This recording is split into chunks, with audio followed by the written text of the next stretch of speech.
Shalom semuanya. 3 ucapan Yesus yang paling mengubah hidup di akhir zaman. Ucapan 1.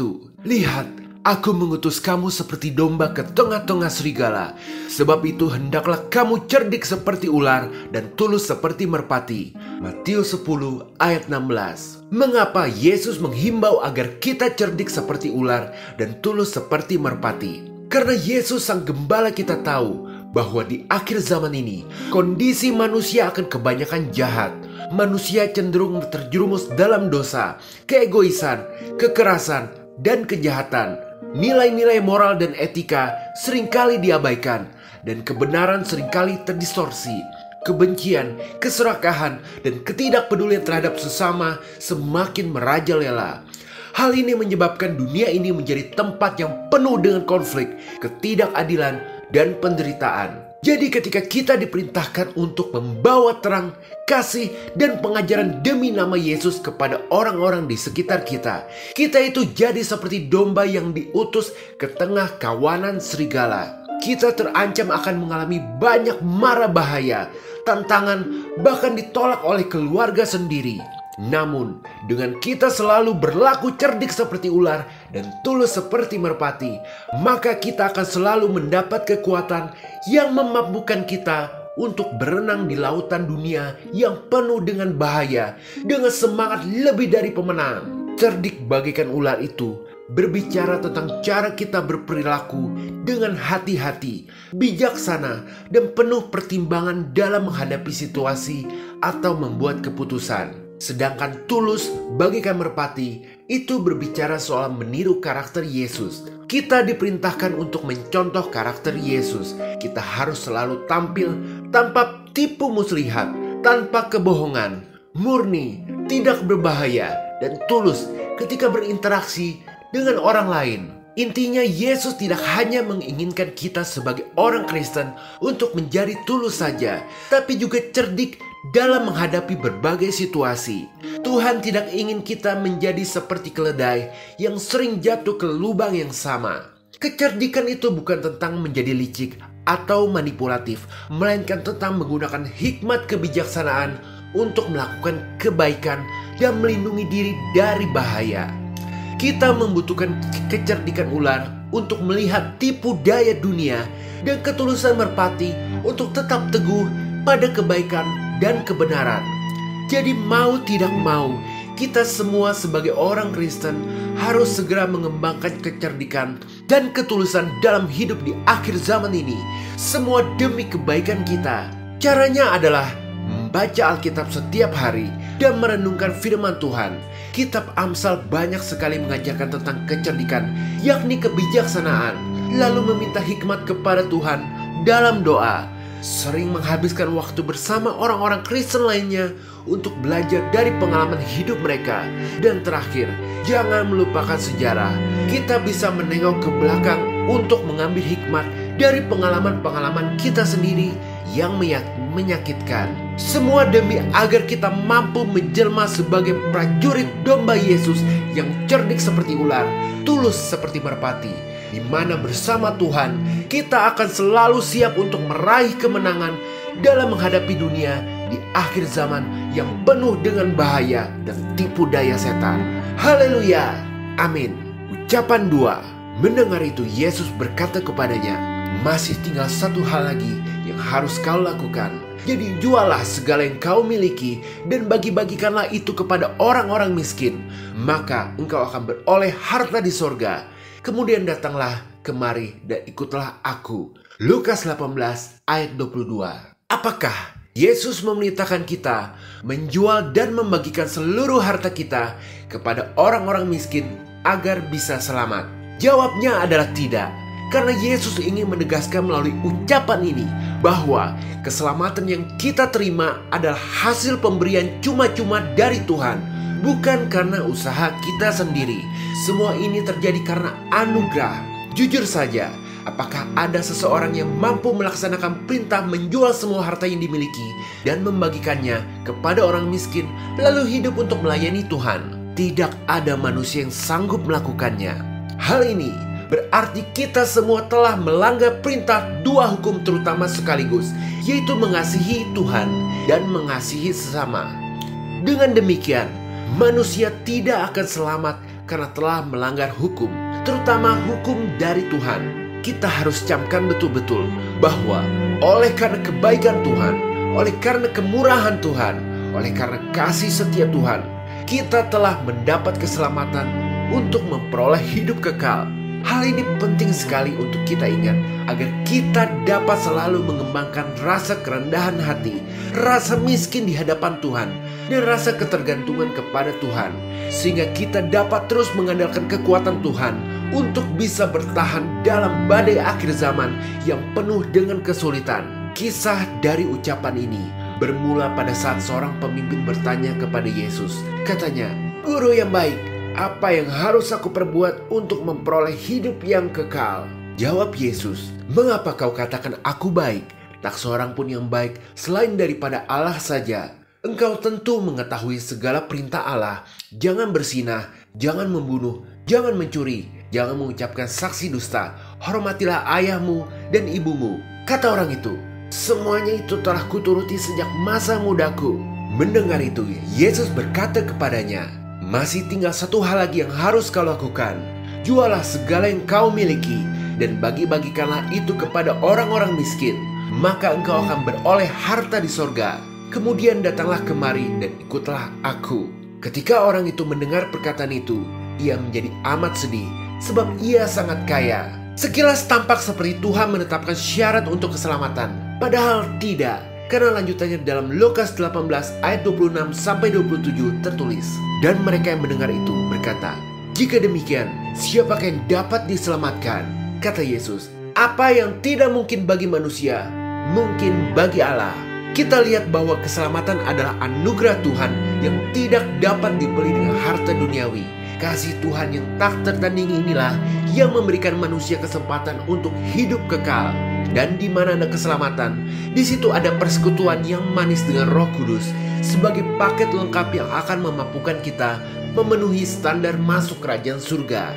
Roh penghibur, Roh pembimbing, bahkan Allah itu sendiri, Allah Roh Kudus sebagai pendamping sejati kita di akhir zaman. Orang lain bisa menipu, teman bisa berbohong, pasangan bisa mengkhianati, bahkan orang tua sendiri pun bisa jahat dengan kita. Satu-satunya yang kita punya sebenarnya hanya Tuhan. Maka dengarlah terus suara Tuhan. Sucikan diri dengan cara selalu rendah hati, mengingat bahwa keselamatan adalah pemberian cuma-cuma, agar kita selalu bisa mengampuni orang-orang yang bersalah kepada kita. Karena kita pun sebenarnya banyak salah juga, sehingga kita selalu bisa menerima pengampunan dosa dari Tuhan, karena kita telah lebih dahulu mengampuni orang lain. Jika dosa kita sudah diampuni, maka segala dosa kita tidak ada yang terhalangi. Tuhan akan menjawab semua doa kita sesuai dengan rencana indah Tuhan terhadap hidup kita. Lebih dari itu, kerendahan hati dapat membuat Roh Kudus bisa bekerja lebih dahsyat dalam hidup Anda. Satu persatu dari masalah Anda akan teratasi. Keuangan Anda akan membaik, kesehatan Anda akan membaik, pendidikan Anda akan membaik, karir Anda akan membaik, hubungan Anda dengan sesama akan membaik. Maka ingat selalu arti ucapan Yesus ini sampai kapanpun, bahwa keselamatan yang kita miliki itu sangat mahal dan mustahil diperoleh. Lebih mudah menemukan jarum di tumpukan jerami, lebih gampang menghitung rambut sendiri, dan hal mustahil lainnya daripada melaksanakan perintah Tuhan agar memperoleh selamat. Jadi keselamatan yang kita terima semua karena anugerah, pemberian gratis dari Tuhan yang Maha Kuasa. Haleluya, amin. Ucapan 3. Tanda-tanda ini akan menyertai orang-orang yang percaya. Mereka akan mengusir setan-setan demi namaku. Mereka akan berbicara dalam bahasa-bahasa yang baru bagi mereka. Mereka akan memegang ular, dan sekalipun mereka minum racun maut, mereka tidak akan mendapat celaka. Mereka akan meletakkan tangannya atas orang sakit, dan orang itu akan sembuh. Markus 16 ayat 17-18. Apakah Yesus berjanji bahwa Setiap orang Kristen sejati, hidupnya akan diiringi oleh mujizat seperti menyembuhkan orang, berbahasa roh, mengusir setan, dan tidak dapat celaka jika memegang ular, bahkan sampai minum racun maut sekalipun. Jawabannya adalah iya, karena kita tidak boleh membatasi kuasa Tuhan. Namun kita jangan pernah mencobai Tuhan. Intinya kuasa supranatural dari Tuhan akan melindungi orang Kristen terhadap serangan jahat yang dapat membahayakan nyawa mereka. Yang kita harus selalu pahami adalah kehendak Tuhan itu selalu yang terbaik untuk kita. Kita bisa melihat Yesus ketika berdoa, biarlah kehendak Tuhan yang jadi. Meskipun Yesus harus mati di kayu salib, namun 3 hari kemudian Yesus bangkit dan menerima kemuliaan. Bahkan nama Yesus jadi nama di atas segala nama. Dan ada di satu masa semua lidah mengaku, semua lutut bertelut mengaku Yesus adalah Tuhan dan Raja. Jadi meskipun Anda terpaksa menghadapi bahaya, jangan takut. Percayakan diri Anda kepada Tuhan. Kuasa supranatural Tuhan akan melindungi Anda senantiasa sebagai tanda yang menyertai bahwa Anda adalah orang percaya. Mungkin Anda akan menderita, namun hanya sementara. Selanjutnya, Anda akan menerima upah dari ketaatan Anda mengikuti kehendak Tuhan. Berbahasa roh, menyembuhkan orang, mengusir setan adalah tanda-tanda yang akan menyertai bahwa dia adalah orang Kristen. Tapi disinilah iblis bermain. Waspadalah, waspadalah. Iblis sengaja membisikkan pikiran jahat yang mengatakan bahwa jika orang Kristen yang tidak bisa bahasa roh, mengusir setan, ataupun menyembuhkan orang ada orang Kristen palsu, bukan orang Kristen sejati. Ini adalah salah besar. Ucapan ini merupakan hasil dari bisikan iblis. Karena sesungguhnya setiap orang merupakan alat Tuhan, di mana jika Tuhan sedang ingin memakai si A untuk berbahasa roh, maka si A dapat berbahasa roh demi untuk tujuan ilahi. Demikian juga jika Tuhan menghendaki Anda untuk menyembuhkan orang, maka Anda pasti dapat menyembuhkan orang. Jadi yang seharusnya menjadi fokus kita dari ayat ini adalah bagaimana agar kita dapat dipakai menjadi alatnya Tuhan, sehingga hidup kita lebih lagi akan ditambahkan karunia untuk berbahasa roh, menyembuhkan orang, mengusir setan. Bahkan jika kita terpaksa menghadapi bahaya seperti dipaksa memegang ular atau minum racun, kita akan selamat. Maka dalam doa kita setiap malam perlu ditambahkan permohonan agar kita bisa dipakai menjadi alat Tuhan dengan lebih lagi.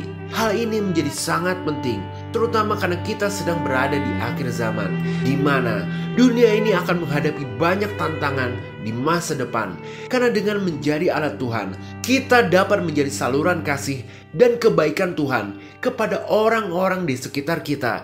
Kita dapat memberikan inspirasi, harapan, dan cahaya di tengah kegelapan. Selain itu, menjadi alat Tuhan juga memungkinkan kita untuk memberikan pelayanan kepada sesama dan memperluas kerajaan Tuhan di dunia ini. Dengan demikian, kita dapat berkontribusi positif dalam memperbaiki kondisi dunia yang penuh dengan tantangan. Jadi bisa disimpulkan bahwa kunci kesuksesan adalah ketika seseorang telah berhasil dipakai Tuhan sebagai alat.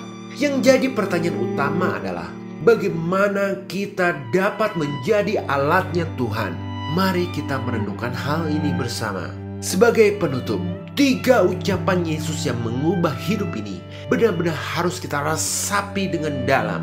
Ucapan tentang cerdik seperti ular dan tulus seperti merpati berbicara tentang pentingnya mengejar hikmat dan kebijaksanaan, sebagaimana yang banyak ditulis dalam kitab Amsal. Ucapan ini mengajarkan kita untuk menjadi bijaksana dalam setiap tindakan dan keputusan kita. Ucapan tentang keselamatan yang diperoleh sebagai pemberian cuma-cuma mengingatkan kita untuk selalu bersikap rendah hati. Kita menyadari konsekuensi berat dari dosa. Bahkan di dunia ini kita sering melihat akibat-akibat negatif dari dosa, seperti kejahatan, kecemasan, dan depresi. Oleh karena itu, kita harus selalu bersedia memberi ampun kepada orang yang menyakiti kita, karena kita juga dapat memperoleh pengampunan dari Tuhan. Terakhir, ucapan tentang tanda-tanda mujizat yang menyertai orang percaya mengajarkan kita tentang pentingnya memiliki keberanian untuk bertindak. Sebagai orang yang percaya, kita harus memiliki iman yang kuat dan berani untuk melangkah maju, yakin bahwa kita adalah alat Tuhan untuk kemuliaan-Nya. Keberanian ini merupakan kunci sejati untuk mencapai kesuksesan. Haleluya, amin. Jika berkenan, berikanlah like, share, dan subscribe. Tuhan Yesus memberkati.